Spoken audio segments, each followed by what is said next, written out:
Well, we've got ourselves a massive amount of balance changes to go through for New World. I wanted to talk about this sooner, but I'll be honest, that morning the patch notes came out, I was completely overwhelmed. I've been following and covering this game for years, and I played MMOs since my childhood, but it's been very rare to see that many changes and additions in that short amount of time. I'm sure the fact that they do these in monthly chunks instead of weekly or daily ones makes a difference in how I perceive it, but honestly something does have to be said for how much work the New World staff has been putting in. But it's also not just about consistent updates and making a lot of changes, the key part is making the right changes. And that's something I truly hope they're focused on.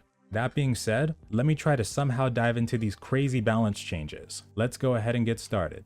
So when we left off the other day, we stopped at the part that talked about the grit changes. So the first thing they said is that when grit becomes active, we now become unstoppable, which means that our attacks will no longer be interrupted, but we will continue to take damage and can still be killed during a grit attack. So previously it worked about the same way, except it was tied directly to your stamina bar. This change makes me wonder if grit will now just be a separate thing, and it'll always trigger and hold whether you have enough stamina or not. If it does, that would also explain why they decided to remove it from all these other abilities, and a few more have had the grit removed or switched around on them. The first weapon they heavily changed up is the sword, but before that, they tell us that the total mastery choices per weapon have been increased. It used to be 32, and that's been bumped up to 38. The two sword skill trees have been renamed from Sword and Shield to Swordmaster and Defender. They've also sped up the light attacks, added a third hit to the light attack chain, because before that they had reduced the basic attack down to 2 before a delay happened, and made all these freaking changes to skills and passives inside the sword tree. First one is they moved the leadership passive to the Swordmaster skill tree. This is a passive that applies a 10% damage buff to all members in your party.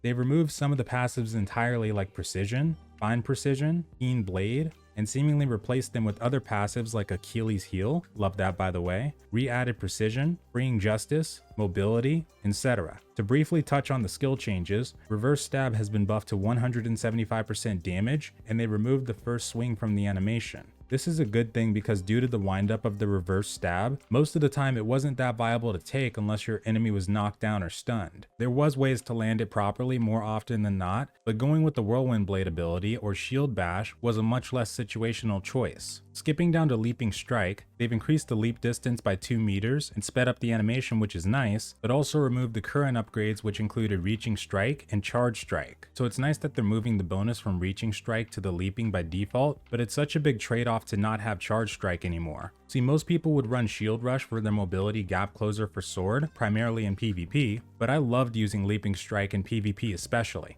This Charge Strike, reducing your active cooldowns by 35% and increasing the damage of your next attack by 50%, was super strong. But with the removal, I'm actually not sure if I'd run this skill anymore. I think even for PvE it might be more beneficial to use Shield Rush from now on. For the next update, they've added a new ultimate mastery in the Defender tree known as Defensive Formation. Because firstly, this ultimate mastery allows you to reduce damage to all other allies within 2 meters by 33%. I can't really express how strong this is because more often than not, in these elite mob areas and especially while fighting the field bosses, people tend to stick together, outside of those using a specific ranged attack that is better from a distance like Meteor Strike. Because of this, those stray AoE abilities that hit your teammates while you're trying to tank won't be as big of an issue anymore. This passive especially could be very useful in tight spaces like the Tower of Malevolence. Along with some minor changes to the passives, they removed the Refreshing Rush upgrade from Shield Rush and put Intimidating Rush on the final upgrade. Both this and apparently now the Shield Bash will be your main sources when it comes to skills that generate aggro. But don't forget about the new perks that generate aggro too.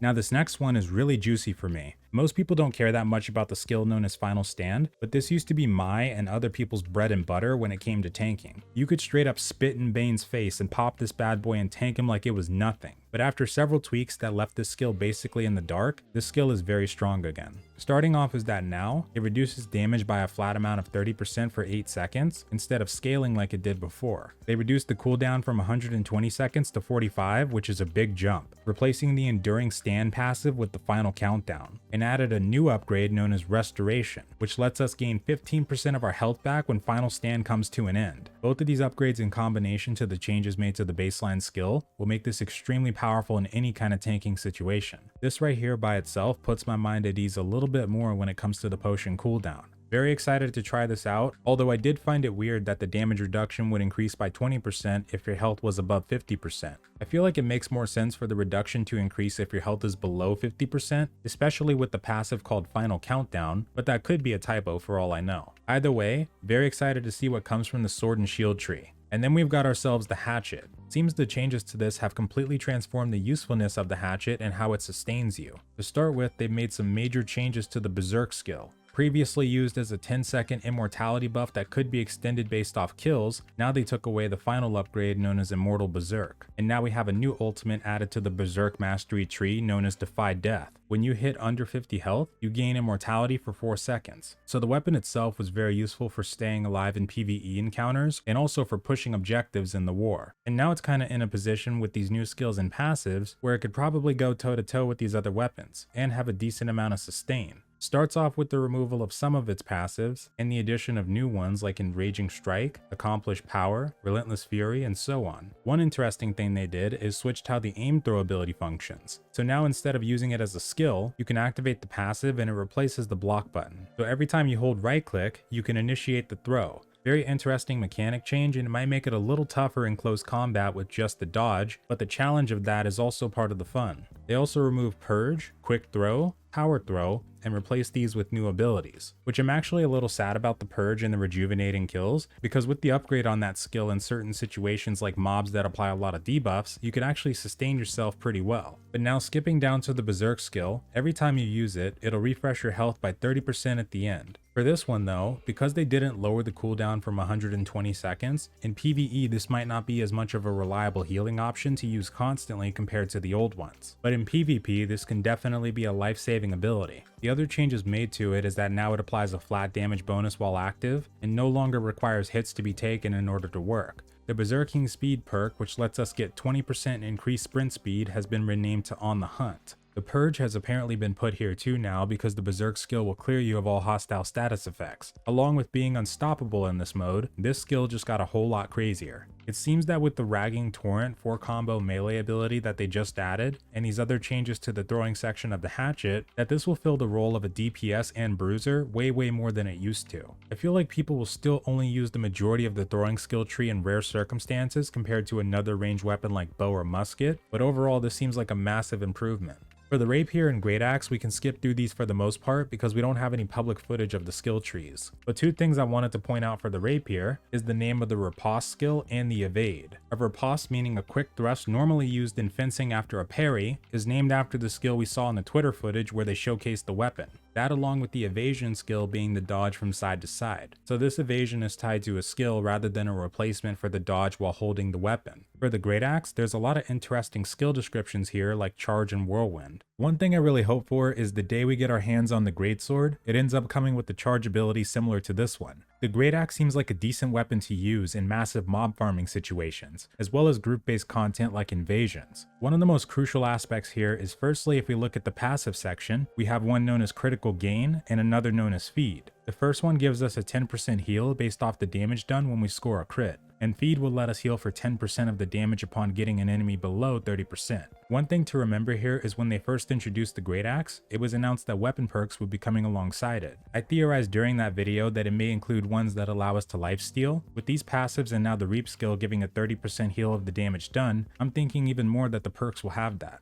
So this weapon sounds like it'll be really good for group or solo play, and potentially even a powerful secondary if you don't plan to use the life staff. I'm on the fence if I'll use it as a main or secondary, but I think for my tank build, aside from the Warhammer, this will probably be the best choice. And speaking of Warhammer, I've been really hoping for some more love for it, because the weapon itself has been in a state of constant nerfs ever since its powerful debut. It starts off with telling us the light attacks were sped up slightly, along with some tweaks to the Warhammer chain to fit better with the flow of the first attack, which is good because it was generally a bad idea to try and spam basic attacks with the Warhammer in combat. It was far more effective just to bring it out for the skills, and then switch to a more effective attack weapon like sword or hatchet. If this will make a difference in that or not remains to be seen though, but I like it. Another interesting change is the Juggernaut tree is now being more focused on single target damage, and they're also making some changes to grit for the Warhammer as well. The thing about the Jug tree is it already felt more single target based except for Wrecking Ball. which is ironically the skill that very few people ever tried to use. The thing I find weird is how they changed around the animations for these skills. Mighty Gavel now uses the Path of Destiny animation, which used to make you jump in the air and do a ground pound for a frontal AoE. And Path of Destiny now has the old Wrecking Ball animation. I feel like this is more of an experiment because I don't think there was anything wrong with the original animations for both of these skills. Part of the reason nobody used Wrecking Ball is because of its very bad wind-up timer that is now for some reason tied to Path of Destiny. Mighty Gavel also doesn't do any crowd control anymore, alongside Path of Destiny no longer having a full knockback and only having a small knockback instead.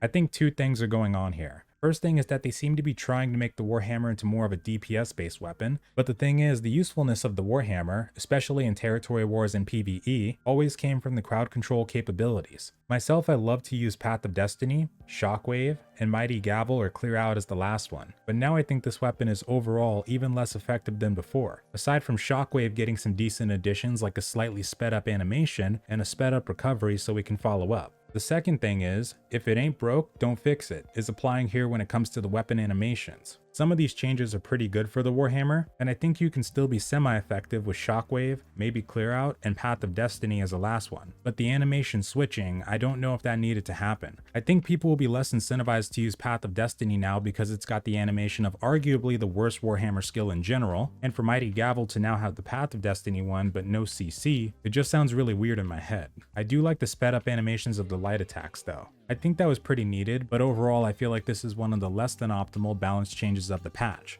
I also did notice though that it mentioned here how they removed the passive that increased grit damage due to grit no longer being interruptible. So that does seem to confirm that it's no longer tied to our stamina damage and that we just become unstoppable no matter what. That explains a lot. For the spear, we've got some minor changes all things considered. It was a pretty decent weapon during the Reekwater preview, so it didn't really need that much changed about it. But aside from some passive changes, reduced delay on the basic and heavy attacks, and a few other minor ones, they buffed the damage on Cyclone, which is nice because even though it looked good and had decent AoE, DPS wise there were more useful choices you could go with like Perforate or Skewer. And speaking of those, they increased the weapon damage on Perforate from 50% to 70%, which is going to make this skill even more crazy since it applies a Rend debuff. For Skewer and Vault Kick especially though, I'm looking forward to using those more. The bleed ticking per second instead of 2, and the increased bleed timer upgrade will be really nice. I've often wondered if you can combo this weapon with the Rapier, since that weapon is efficient at consuming stacks of bleed too. If you're able to, then this might be a really powerful DPS combo, especially because the spear also stacks off dexterity too. And the Vault Kick crowd control change to include stun is going to make this one very useful in PvP. So far from what I've tested, the sweep skill can be really good because that's an instant knockdown and opens you up for a follow-up. For the bow changes, we've got a few interesting ones, starting with most notably that the spread shot has been completely changed, beginning with its name being changed to Splinter Shot. So now instead of us bursting 3 or 5 arrows all at once, now the skill splits into multiple arrows only after traveling 10 meters. That means if you try to get up close on somebody and use this, it's just going to hit with one arrow and I doubt it's going to do the full burst damage like before. That'll change the efficiency of bow as a secondary, but it'll probably still be far better than musket in most situations. The first main thing is they've removed the smoke shot skill completely and renamed the Huntsman skill tree to Skirmisher and the Bowman tree to Hunter. They've added a new ultimate passive known as Knee Shot, which is hilarious, and removed several passives replacing them with new ones. Most notably, hitting a foe with 100% health causes 30% slow for 2 seconds. And the Archer Speed one is the one that gives you 20% haste when you first swap to the bow. For the other skills, it's mostly minor changes, other than the Smoke Shot being replaced with Poison Shot, so it delivers a poison cloud where the arrow lands instead. I do like the Smoke Shot for blocking visibility of siege engines in territory war, for example,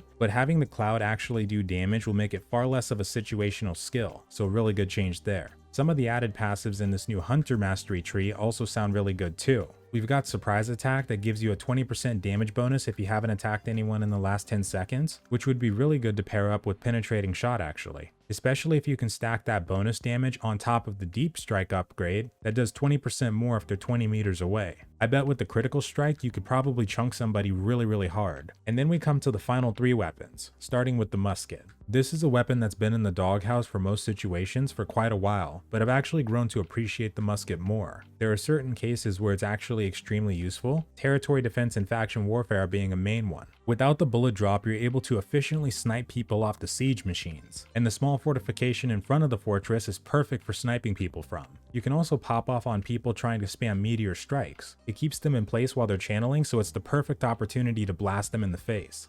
Now it starts with most passives being updated to be more conditional and unique, and skipping down, they slightly sped up the musket reload time. A fun fact was that if you popped off a shot and then executed power shot, it completely removed the downtime for reloading. So depending on how fast it is now, this weapon might have just got a decent boost in damage per second. Scrolling down, traps now being throwable by default will be really good, because now you don't have to go 3 upgrades down to get it. And if you combine this with the sticky bomb and both of these now having reduced cooldowns, you should have an easier time in close quarter combat. Sticky bombs especially was pretty good if you could land both on someone that was trapped, but they did reduce the max amount to 1, so you probably won't see as much initial burst damage. But at the very least, you could still sticky bomb someone after you trap them, then pop a shot and power shot to follow up for a hopefully good combo. For the fire staff, it seems like they've made some improvements that'll help it in solo play. It's been a really good weapon for invasions and territory wars or party-based mob farming in general, but on the solo side it was a little harder to stick with in comparison to others, mainly because of how the basic and heavy attacks ate up your mana, and you had few ways besides spamming potions to restore it. But it starts off by saying they renamed the Flame Summoner skill tree to Fire Magic, the Pyromaniac to Pyromancer, added a new ultimate called Runes of Helios that lets us cast a spell on the ground that increases spell damage, along with multiple different passive changes. First one that's special is that heavy attacks now restore 5% of your mana with spell focus. This one, along with Flare making heavy attacks cost no mana, should be very helpful in PvE. But the MVP of mana regeneration will come from the Pyromancer's tree's ultimate called Reheat. After going 5 seconds without using an active ability, you gain 500% mana regeneration. Even though the Helios ultimate sounds nice, this ultimate alone and the fact that Flamethrower no longer has a cooldown would make me specialize in this tree way more than the other for PvE, especially because this tree still has Incinerate as well. I would probably take the Flamethrower, Incinerate, and Meteor Shower for territory wars and invasions, in that same setup except Flame Pillar instead of Meteor, or potentially this new Fireball skill they've added. Shoots a heavy fireball that deals damage on impact and leaves behind a field of burning at its location. For the mages that use this staff, it seems like it'll be getting more power across the board, especially with passives like Spellslinger that gives our abilities 15% more chance to crit. Very excited to see how the fire staff plays out, but we really do need more magic in general. And with the changes to the life staff that we're about to go over, it might be beneficial if we also got one more focus-based weapon like maybe the Gauntlet. Like if they have another offensive magic type under intelligence, and then put the gauntlets back in as a support or halfway offensive based weapon under focus, that might work really well. But I'm betting people will also want to see offensive magic gauntlets, so hopefully that'll be a thing too. And lastly, we finally come to the life staff. Been very curious about this one ever since we saw the potions and crowd control changes. It's probably been hands down the most controversial weapon so far. First we had Siphon doing so much damage and healing a lot, or Smite just chunking you for 60 to 80% of your health. Then we also had the travel dash spam. But now they've made some big changes that seem to make this into even more of a support weapon than before, starting with renaming the Protector Mastery skill line to Healing, and the Lifestealer one to Protection. They also ended up removing Holy Shield, Speed of Light, Healing Pulse, Siphon, and the Smite. So the 3 main ones we just talked about before are no longer a thing. We couldn't use the Speed of Light in travel situations as often anyway, because they previously nerfed the cooldown and the ability itself. But now, even in combat situations, that'll no longer be a thing along with the Siphon as well. Some of these healing abilities sound really powerful, like the Healing Beacon that does heal over time, the Splash of Light which does a full-on party heal including yourself for about 50% of your weapon damage, and even the Sacred Ground which puts a heal over time on the floor, but can also restore everyone's mana and stamina with the Holy Ground upgrade. But it's a shame that they took out the Holy Shield spell, because that one was really good for blocking siege engine fire and projectiles in general during territory wars. I suppose we'll have to see what the life staff will truly be like now, but it seems like it's been made into a primarily healing and support weapon. But with that, that's everything balance related we were able to get from the March update patch notes. Really appreciate you watching, and thanks if you made it this far. That was so much to go through. Have a wonderful night or day folks, and farewell.